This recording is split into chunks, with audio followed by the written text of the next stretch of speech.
Тили-тили-бом, закрой глаза скорее. Кто-то ходит за окном и стучится в двери. Тили-тили-бом, кричит ночная птица. Он уже пробрался в дом. Un oscuro viaje. Fui un navegante de los Estados Unidos, con solo un objetivo: visitar lugares especiales. Aunque todos mis viajes fueron puras estupideces, solamente uno de ellos llegó a valer la pena: el viaje en submarino. El viaje era sumamente sencillo: viajar 10 días por submarino para visitar una extraña y lejana isla.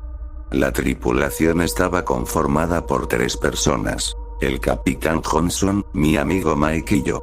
Los primeros 3 días fueron los únicos normales. Los recursos alimenticios eran muchos pero no suficientes. El capitán Johnson estaba muy perturbado y Mike estaba todo atemorizado. En el 4.º día, todo empezó a deformarse. Johnson cayó al piso por el cansancio de vigilar y navegar el submarino, aunque lo que nos preocupaba era que sus ojos estaban totalmente abiertos y no se cerraban. No reaccionaba, no se movía, estaba totalmente paralizado por el miedo. El 5.º y 6.º día pasaron rápidamente, la comida se acababa rápidamente, la locura se volvía cada vez más grande y la oscuridad se hallaba adentro del submarino. 7.º día, el cuerpo está paralizado, no tiene signos vitales, está todo asustado con los ojos mirando hacia la pequeña ventana que observaba desde que empezó a navegar. 8.º día, hay un cadáver sentado en una silla, con un paro cardíaco mientras espera a que se pudiera tranquilizarse. 9.º día, la comida se empezó a descomponer rápidamente, los objetos dentro del submarino se empezaron a dañar y todo olía a cadáveres putrefactos. Día 10, el submarino casi llega a la extraña isla, la comida se había acabado así que tuve que comerme los restos de los 2 cadáveres que me habían acompañado hasta ahora.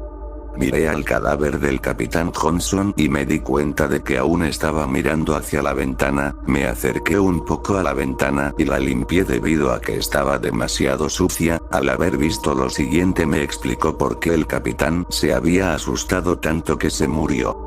Un Known 2. El cuerpo muerto de un navegante estaba en el agua, era azul y todo mugriento. Estaba tocando la ventana con sus pútridas manos. Me miraba fijamente y trataba de entrar al submarino. Autor: Eogoru. Fin del hombre. Creo que este podría ser el fin. Para nosotros, al menos.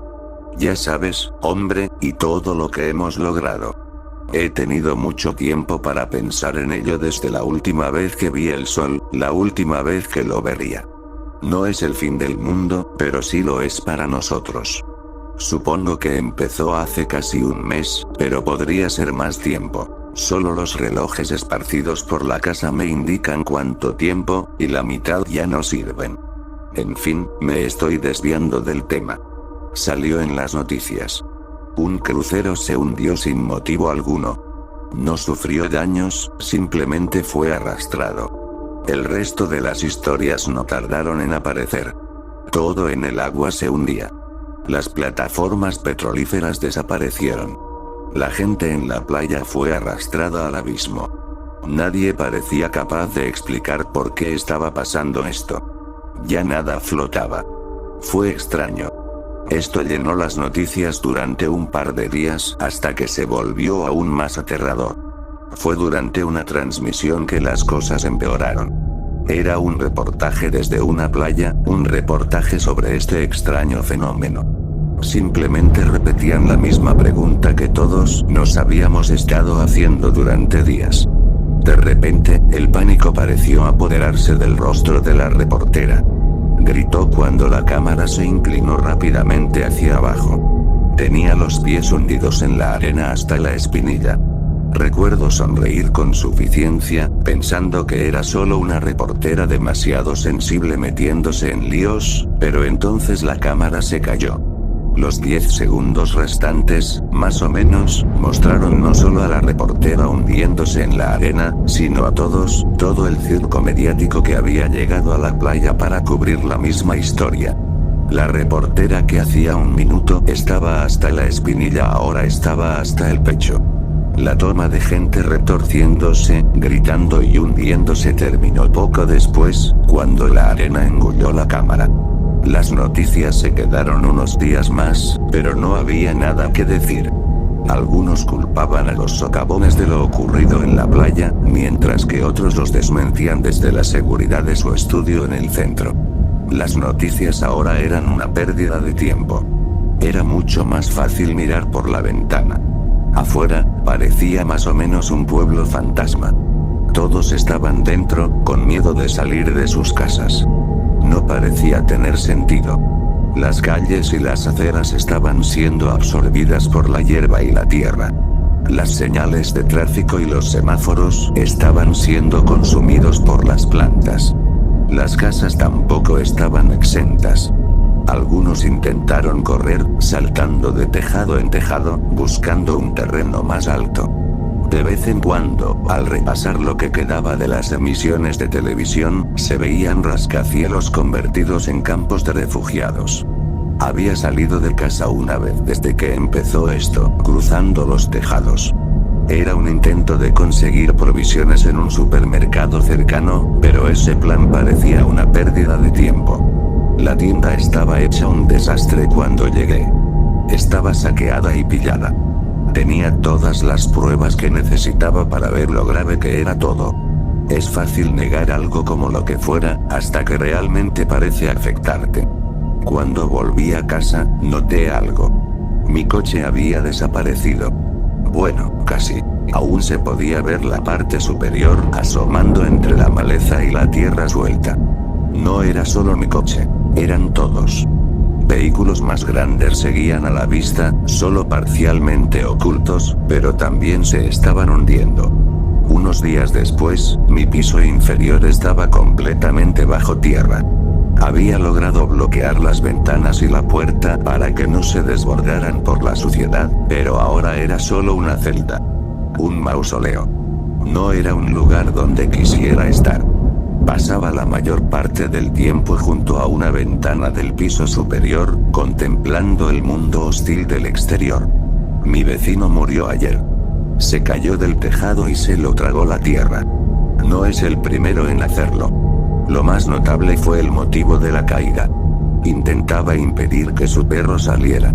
El perro está bien, o supongo que sí. Se escapó. A los animales no les afecta. Este es nuestro destino. Ese pequeño descubrimiento nihilista fue demasiado para mí. Todo esto fue una pesadilla. Me di un buen trago y me quedé inconsciente toda la noche. Cuando desperté, la cabeza me dolía en la oscuridad. Encendí la luz y apagué los fusibles, pero no había electricidad. Tomé la linterna junto a la caja de fusibles y busqué provisiones por toda la casa. Mientras revisaba el piso de arriba, la vi. Era el último atisbo de luz natural que vería. Había estado pensando que era de noche, que había dormido todo el día en coma etílico. Para cuando pude cruzar la habitación hasta la ventana, ya no estaba. Estaba bajo tierra. Intenté salir, abrí paso entre yeso y baldosas, para encontrarme con un chorro de tierra que brotaba de donde debería estar el cielo. No sé cuánto tiempo más me queda aquí dentro, en mi ataúd del tamaño de una casa. La comida y el aire son limitados. Tengo un poco de luz de un par de velas y una caja de cerillas. La linterna se apagó hace tiempo. Pero este es nuestro destino. El destino de la humanidad. Nuestro regreso a la Tierra. Autor original desconocido. Mi amigo Donald. Esta historia está basada en hechos reales. La historia se basa en 1971, una familia que vivía en New York, el típico papá que se la pasa todo el día trabajando y la madre siempre ocupada y algo despreocupada. Esta peculiar pareja tenía un niño de 8 años llamado Billy. Él es muy callado, saca notas regulares en el colegio y no tiene ningún amigo. Él es fanático de Disney y su personaje favorito es el pato Donald. Un día la mamá, haciendo la limpieza, descubre a Billy charlando solo en su habitación, y la mamá, sin saber qué pensar, le comentó a su esposo. Este le dijo que no había de qué preocuparse y con una gran sonrisa le dijo: todos tuvimos amigos imaginarios alguna vez, no te preocupes mujer. Ya más tranquila, la mujer decide ir a la habitación de Billy a darle un beso de buenas noches. Y fue grande su sorpresa cuando vio a su hijo Billy mirándose fijamente en un espejo que tenía en su habitación. Su cara se veía desencajada, sus ojos parecían desorbitados, además estaba solo y hacía como unas señas con las manos lentamente. La mamá, desconcertada y muy asustada, le dice: Billy, Billy. El niño parpadea lentamente y se da vuelta hacia donde está su madre diciéndole: sí, mamá. ¿Con quién hablas, hijo?, dijo la madre buscando con miedo a otra persona en la habitación. Con mi amigo Donald, contestó el niño con una enorme sonrisa que parecía fingida en su rostro. Donald, ¿tu amigo imaginario?, dijo la madre con un ligero escalofríos en su cuerpo. Sí, pero no es imaginario, mamá, contestó molesto el niño. La mamá, confundida, tomó a su hijo de sus brazos y lo acostó en su cama. Le da el beso de las buenas noches, espera que quede profundamente dormido para irse a tomar un baño antes de dormir. Al día siguiente, la señora intenta contarle lo sucedido al padre del niño, pero este no la deja hablar porque tiene que estar temprano en el trabajo y le avisa de que llegará muy tarde a la casa. Billy y su mamá se sientan a comer. Y la madre comienza a pensar que le estaba sucediendo a su hijo era una cosa de niños, y decide seguirle la corriente. Billy, mi amor, ¿en dónde vive tu amigo? El niño levanta la mirada lentamente y le dice: él vive en los espejos. La mamá frunce el ceño y sonríe pensando que solo son cosas de niños. En eso el niño le dice: él te conoce. La señora sonríe y le dice: ¿así? Sí, me dijo que anoche te miró cuando te bañabas. La madre quita la sonrisa de su rostro al acordarse que cuando ella se estaba bañando, Billy estaba bien dormido. Lo que le parecía gracioso es que se estaba empezando a poner muy tétrico. Pasaron los días y la madre empezó a preocuparse más por Billy y le puso más atención. Notó que tenía varios moretones y rasguños en los brazos y en el cuello. La madre, asustada, le preguntó qué le había pasado y el niño, asustado, le susurró en el oído: Donald no quiere que hable contigo. La madre se asusta y busca a un psicólogo para saber qué era lo que le estaba pasando a su hijo. Pasaron varias semanas y el psicólogo le comentó a la madre que era normal en los niños que necesitaban atención. Se crean amigos imaginarios para llamar la atención de los padres y también suelen hacerse daños físicos, es por eso que trae moretones y rasguños. La mamá, cansada de las niñerías de su hijo, le dice que si encontraba otra herida o moretón lo iba a castigar. Al llegar a casa, Billy se acuesta en su cama y se duerme. La mamá hace lo mismo y al cabo de un rato la despiertan unos gritos muy fuertes de Billy. Mamá, Donald está aquí.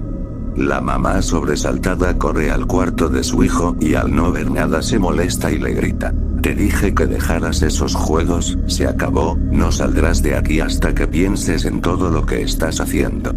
Encerró a Billy en su habitación. Mientras el niño golpeaba más fuerte la puerta gritando: mamá, abre por favor, es verdad, me matará mi amigo Donald. La madre, firme en su palabra, decide encerrarlo y no abrir la puerta hasta que su padre vuelva a casa para que pueda ajustar cuentas con Billy. Después de unos 30 minutos los gritos, golpes y alaridos se dejaron de escuchar y solamente se escucha paz en la casa. La mamá piensa que se ha quedado dormido. Y al llegar a la hora de la cena, le grita a su hijo para que baje a comer, pero este no sale. Entonces decide ir por él hacia la habitación. Entra a la habitación y encuentra al niño completamente descuartizado. El cuarto era un río de sangre, las manos del niño no tenían uñas, la lengua estaba tirada en el piso, tampoco tenía ojos ni dientes, parecía que lo hubiesen golpeado brutalmente con un martillo. La mamá estaba muy asustada y alterada de ver a su hijo en ese estado y ella se voltea hacia el espejo, dándose cuenta de que hay una figura en el que se va aclarando cada vez más. Hasta que se forma por completo la cara del pato Donald.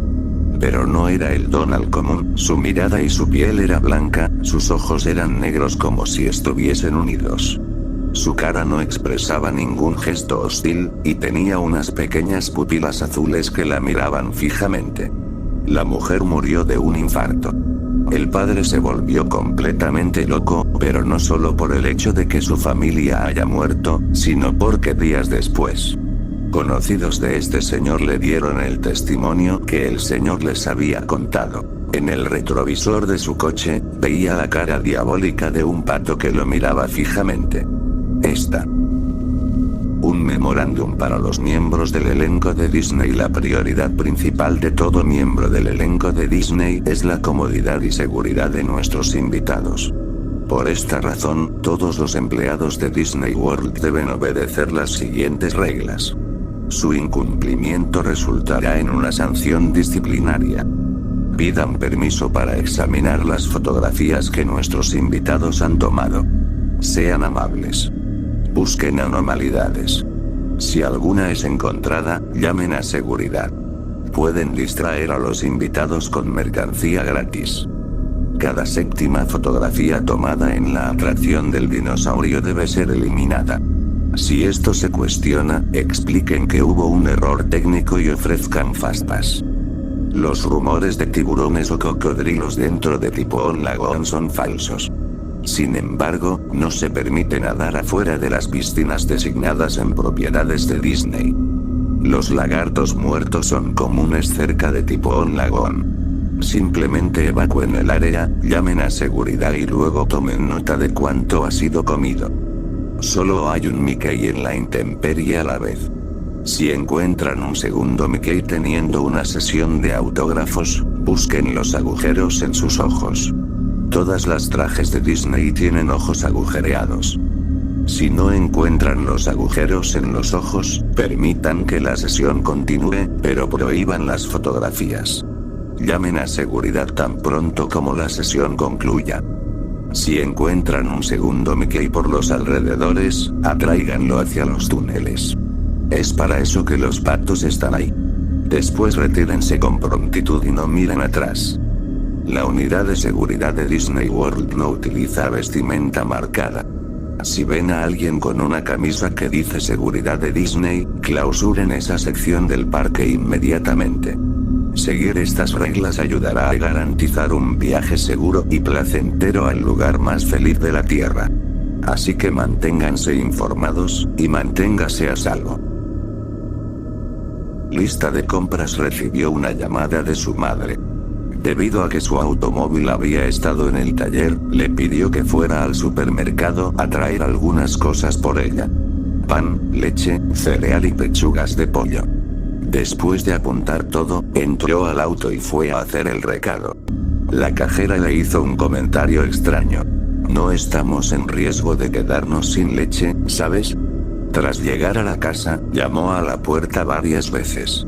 No hubo respuesta, por lo que trató de girar la perilla, pero al comprobar que tenía seguro, decidió entrar por la puerta trasera. Dejó la bolsa del supermercado en la mesa de la cocina, pero le pareció extraño que hubieran 6 bolsas más, todas con los mismos productos. En un par de ellas, el pollo y la leche estaban ya completamente dañados. Mamá. Llamó, y no escuchó ninguna respuesta. Se dirigió a la sala de estar. Sentada en el sillón, decapitada y con su cabeza colocada perfectamente sobre sus rodillas, estaba su madre. Como era de esperarse, llamó a la policía, quienes no tardaron en venir a investigar. Los oficiales le informaron que su madre había estado muerta casi 2 semanas. Además, uno de ellos le explicó que la policía estaba en la escena desde hacía 2 días después de que tomaran el picaporte inicial. Estando todavía en la entrada de la casa, escuchó por casualidad la conversación entre 2 oficiales. Uno decía: no es raro que las personas que padecen de esquizofrenia cometan actos atroces en una serie de comportamientos repetitivos. Pensó que no podían estarse refiriendo a él. ¿Esquizofrenia? Ni hablar. ¿Comportamiento repetitivo? ¿Acaso pensaban que él había cometido el crimen? De repente, su celular timbró. Diga. Hola, cariño, soy yo. ¿Podrías pasar por el supermercado y traerme unas pechugas de pollo y leche? Ah, y también necesito pan y cereal. No hay problema, mamá. Iré en un momento. El amigo imaginario. Cassandra era una tímida niña de 6 años que prefería la compañía de sus muñecas a relacionarse con otros niños. Por este motivo no le resultó muy duro cambiar de casa y dejar atrás su antiguo barrio y colegio cuando sus padres decidieron mudarse. Sus padres estaban preocupados por el cambio, pero sabían que con el tiempo acabaría disfrutando de su nuevo hogar. Una vieja mansión que tenía un gran jardín, con un columpio, un tobogán e incluso una pequeña casa de madera en el árbol. La niña se acostumbró enseguida a su nuevo hogar. Pero tener tanto espacio para jugar la volvió incluso más retraída y solitaria.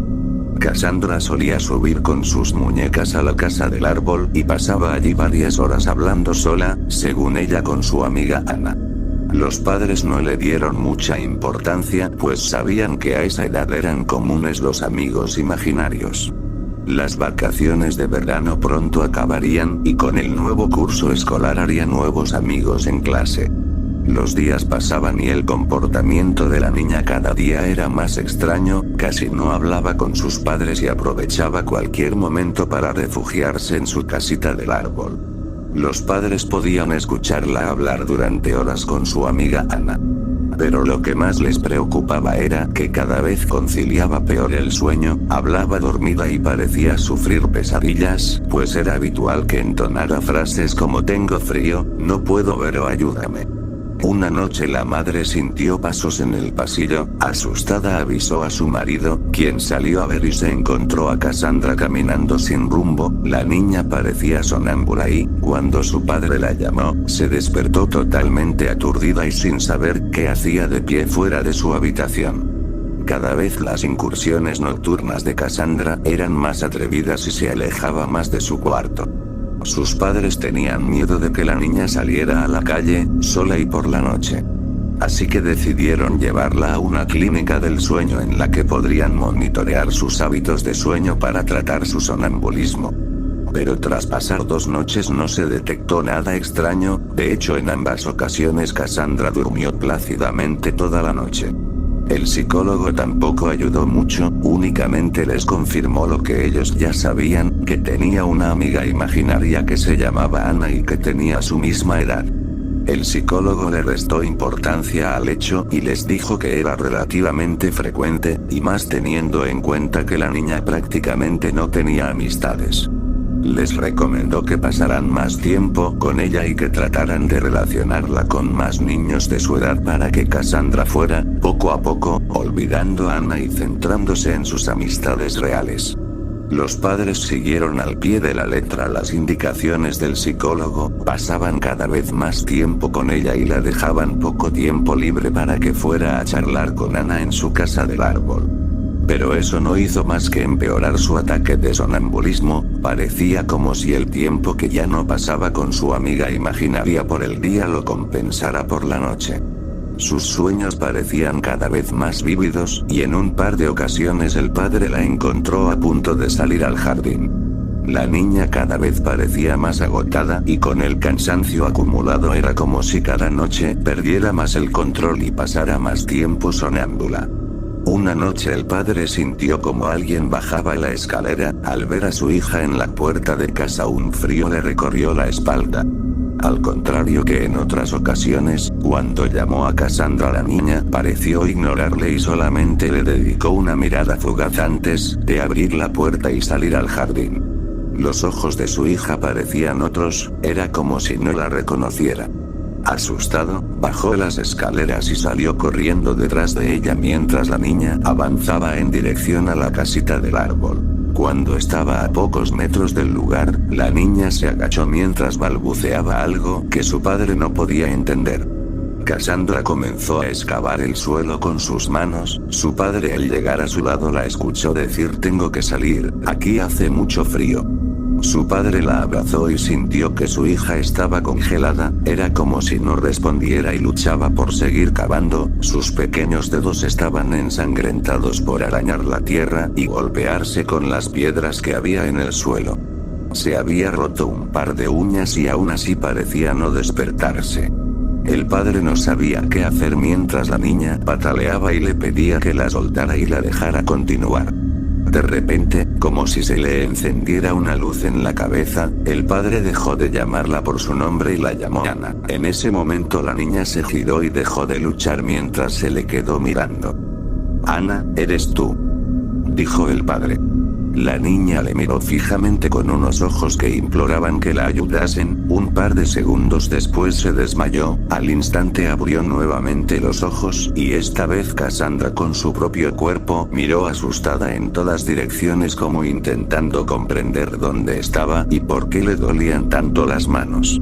Su padre la llevó dentro de casa, donde su madre se quedó limpiando sus heridas. El daño no era tanto como parecía en la oscuridad de la noche, pero el padre sabía que tenía un asunto pendiente en el jardín, así que mientras su hija se reponía con su mujer, bajó con una linterna y una pala. Al llegar al mismo lugar donde Cassandra había excavado, volvió a sentir un escalofrío. Pero no era momento de tener miedo, empezaba a intuir el motivo por el que su hija no podía descansar por las noches y quería acabar de una vez por todas con el problema. Clavó una y otras vez la pala, hasta que pudo ver algo que le llamó la atención. Una pequeña manita huesuda apareció bajo la tierra. Era tan pequeña como la de su hija y al verla sintió una tristeza tan profunda que se puso a llorar. El padre entre llantos entró a su casa y le pidió a su mujer que no saliera al jardín bajo ningún concepto mientras él realizaba una llamada. Menos de 20 minutos después un coche de policía y un forense llegaron para levantar el cadáver de una niña de unos 6 años. Investigaciones posteriores demostraron que se trataba de Ana, una niña que había desaparecido hace un par de años en uno de los pueblos cercanos. La niña al parecer había sido asesinada, pues su cadáver mostraba signos de violencia. El anterior propietario de la casa la había enterrado en su jardín, sabiendo que nadie podría investigar en una propiedad privada sin una orden judicial. Ana nunca más se comunicó con Cassandra. Parece que, al desvelarse su asesinato y detenerse a su asesino, por fin pudo descansar. Pero Cassandra siempre guardaría el escalofriante recuerdo de cuando hablaba con un espíritu que no podía descansar. Nick. El primer síntoma. Yo trabajo siendo psicóloga, y como siempre, ya estaba acostumbrada a escuchar los problemas internos y emocionales de mis pacientes, pero en estos últimos días la psicología se ha estado encontrando con casos muy extraños y similares que han llegado al oído de todos. Muchos le han llamado la parálisis viviente. Este fenómeno al inicio solo se manifestaba en pacientes que padecían de esquizofrenia, pero últimamente ha habido personas sin esta enfermedad que también han sido atacadas por la parálisis viviente. Se trata de personas que han llegado a sufrir de una parálisis del sueño, en donde la alucinación que se les presenta es lo que parece ser un hombre pálido, con una boca alargada y sonriente, ojos redondos con pupilas pequeñas, un cabello negro y largo y un vestuario compuesto por una camiseta blanca, un short café y unos zapatos negros. Según varios pacientes, esta criatura, como todas las de una parálisis del sueño, desaparece cuando este episodio termina, pero al siguiente día cuando despiertas, vuelve a aparecer. La criatura hace que todo tu ambiente se parezca al de una pesadilla, haciendo que todos los colores se pongan grisáceos, y todas las personas que te rodean desaparezcan, quedándote completamente solo, siendo tu único acompañante el monstruo que apareció en tu parálisis, y del que tanto te quieres alejar. Él te quedará viendo, no importa si intentas apartarte, él te seguirá, haciéndote sentir incómodo, te seguirá a todos lados lados, no importa a dónde vayas. Ahora, ha habido pacientes que sí han intentado comunicarse con aquel extraño hombre, pero cuando lo hacen, él solo los ataca, acercándose rápidamente y emitiendo un grito irritante. Esto siempre les termina produciendo un desmayo y despiertan al siguiente día, pero aún así, él sí es capaz de comunicarse con ellos. Dicen que su personalidad al inicio es algo juguetona y no muy reservada, llegando a hablarte de cualquier cosa lo que siente y ve. Según ellos, su voz es baja y extraña, pero a pesar de que al inicio se mantiene tranquilo, con el paso del tiempo sus comentarios se volverán desesperanzadores. Él te llega a decir que estás atrapado en su mundo, en tu pesadilla, aún estás dormido y nunca más podrás despertar, nunca más volverás a ver a tu familia, amigos y lugares favoritos que visitabas. Estarás siempre con él, aunque esto varía de paciente a paciente, ya que algunos ni siquiera lo han escuchado hablar, y simplemente lo ven curioseando de lado a lado, y para darte la ilusión de que estás en una pesadilla, simplemente hace que el ambiente se vuelva más oscuro y real. A pesar de que muchas víctimas intentan no escuchar sus palabras, el ambiente cada vez se sentirá más denso, claustrofóbico y vacío. Inclusive algunas se olvidan de sus necesidades más básicas como comer y dormir, queriendo cada vez más que esa criatura se vaya, y estando cada vez más convencidas que en el mundo en donde están, en donde varias víctimas de esta alucinación deciden intentar despertar de su sueño, ya sea dándose golpes, tirándose agua fría, o, en la mayoría de casos, tirándose de un lugar alto, lo que mayormente los ha llevado a la muerte. Por suerte este fenómeno puede llegar a controlarse un poco si alguien intentar comunicarse profundamente con la víctima, haciendo que ésta logre reaccionar y pueda volver a ver y escuchar a la persona que le está hablando, pero no se ha logrado encontrar una cura, y lastimosamente, en varias ocasiones termina regresando. Ahora, ¿por qué les estoy contando todo esto? Porque yo tuve un paciente que padecía de esto, y fue de forma repentina. Sus padres simplemente lo trajeron, y me pidieron ayuda. Su hijo no les prestaba atención, no importa que tanto le bloquearan el paso o le gritaran, el chico simplemente los ignoraba, y todo el tiempo lucía tembloroso, asustado y queriendo huir de algo.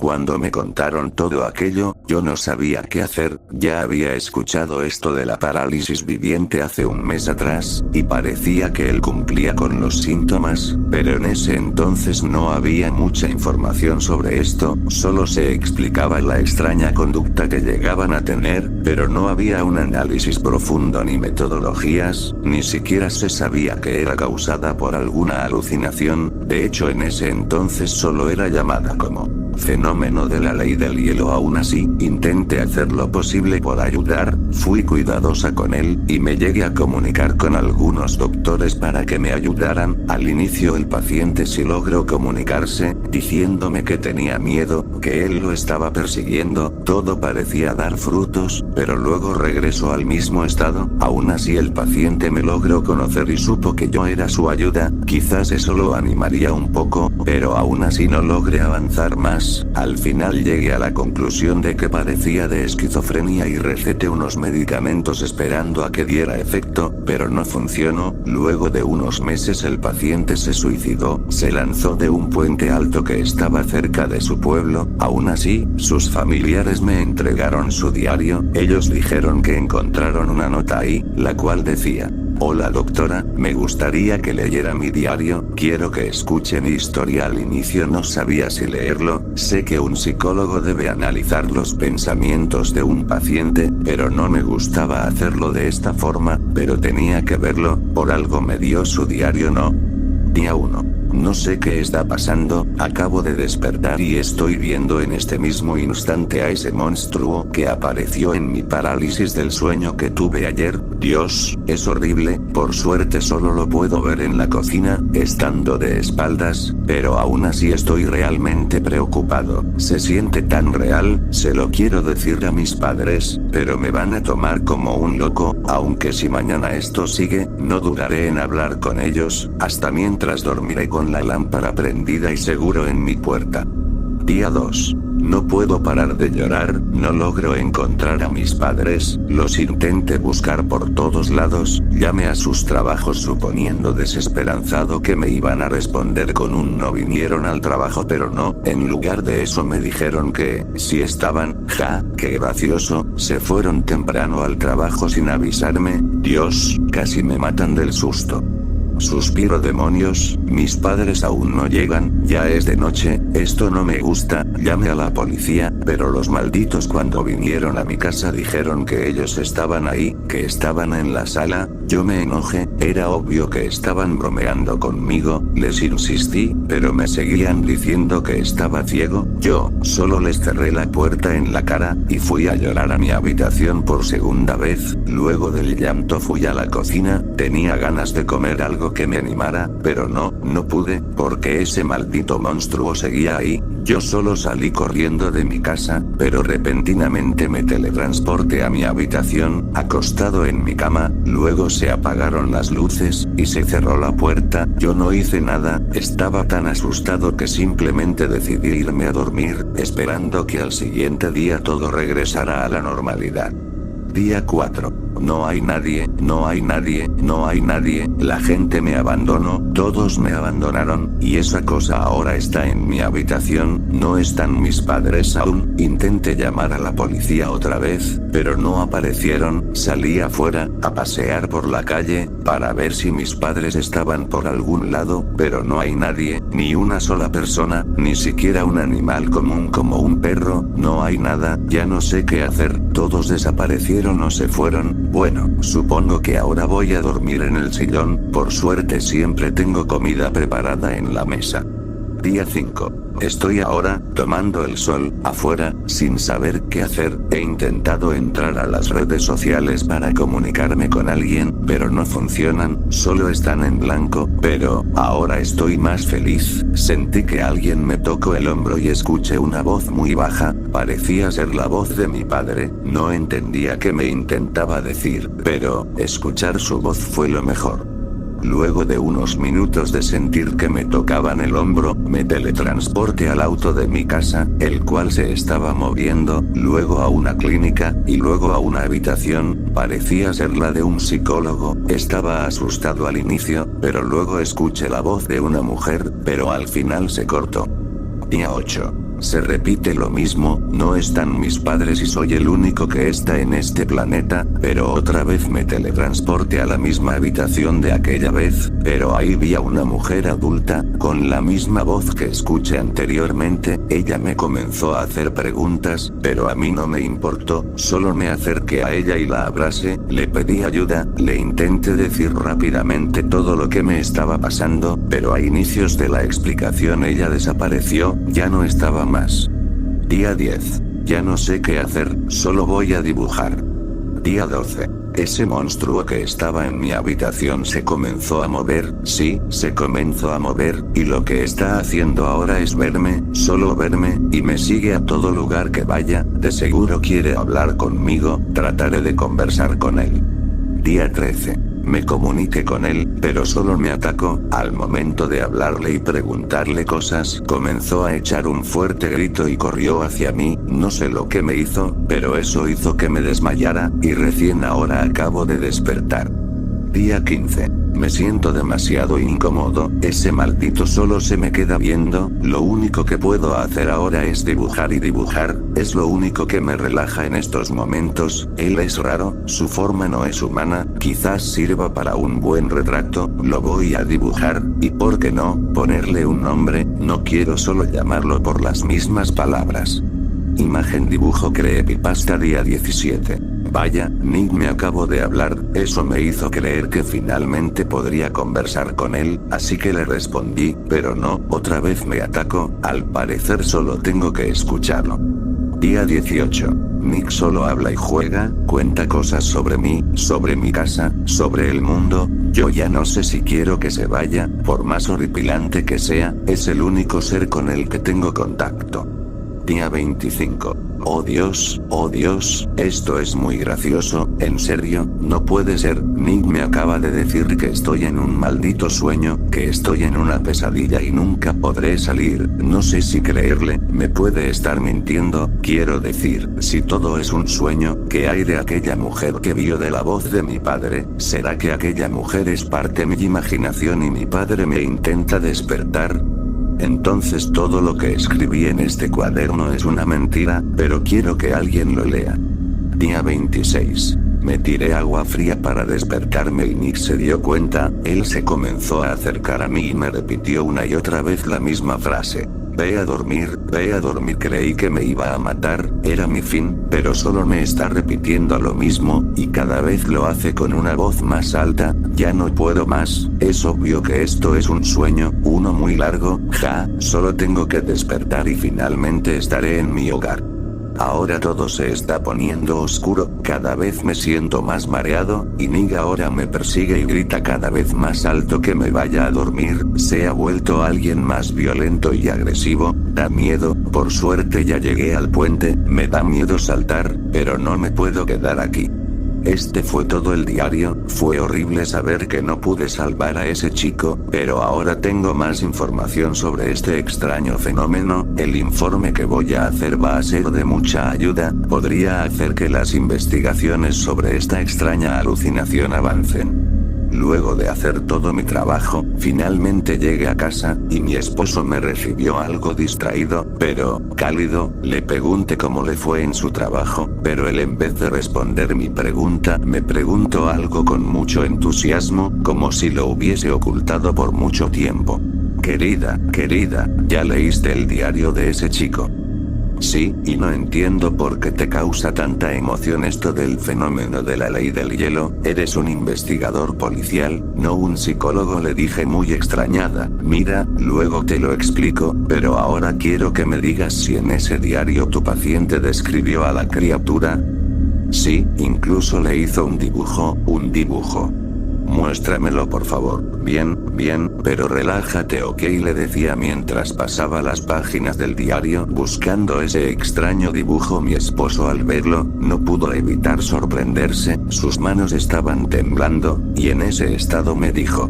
Como sospechaba, mi esposo me comenzó a explicar todo, me reveló el porqué de su actitud. Él estaba emocionado, pero yo solo comencé a sentir más miedo. Resulta ser que el año pasado se registró a una víctima de asesinato, de uno que hasta el día de hoy no se logra resolver.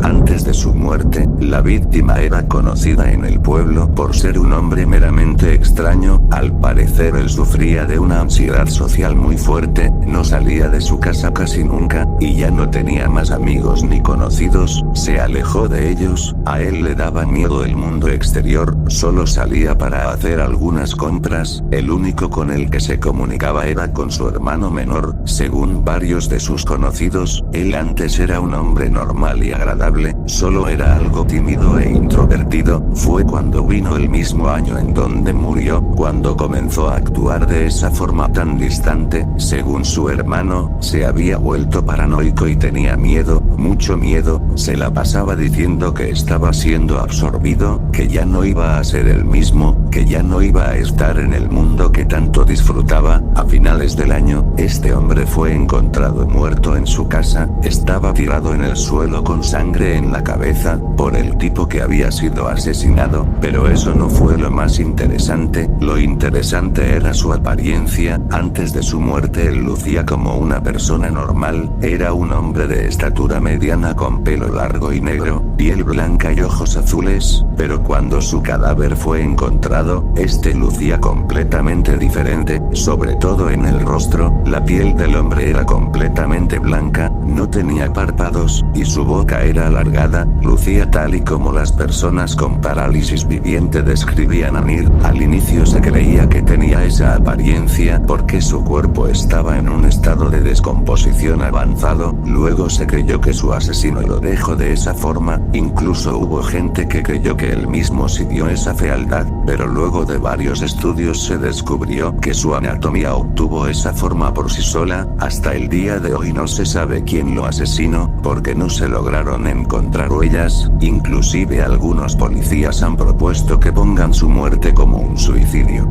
El diario de Emil Kelson, un chico sueco de 17 años que sufría de parálisis viviente, terminó siendo mostrado al público, volviéndose un caso muy conocido, inclusive algunos artistas llegaron a digitalizar su dibujo, y la criatura terminó siendo denominada oficialmente como Nick. Hey, tú. Sí, tú, amiguito, o amiguita. El que sigue despierto a esta hora. ¿Por qué sigues levantado? Mira tu cuarto un momento. La puerta, la ventana, el pasillo. A esta hora pasan cosas que no escuchas, pero siguen ocurriendo. No ignores esa sensación en la nuca. No es por frío. Aparece cuando algo te está observando desde un lugar al que aún no has volteado. No te muevas tan rápido. A veces, lo que te está mirando se acerca más cuando crees que estás solo. Así que dime, amiguito, amiguita, ¿por qué sigues despierto? Al canal y dejar un like. Tu apoyo me ayuda muchísimo. Además, te invito a seguirme en mis redes sociales como Instagram y TikTok para no perderte ningún contenido extra. Y si quieres compartir distintas ideas, unirte a la conversación y pasar un buen rato con la comunidad, te espero en mi grupo de Discord.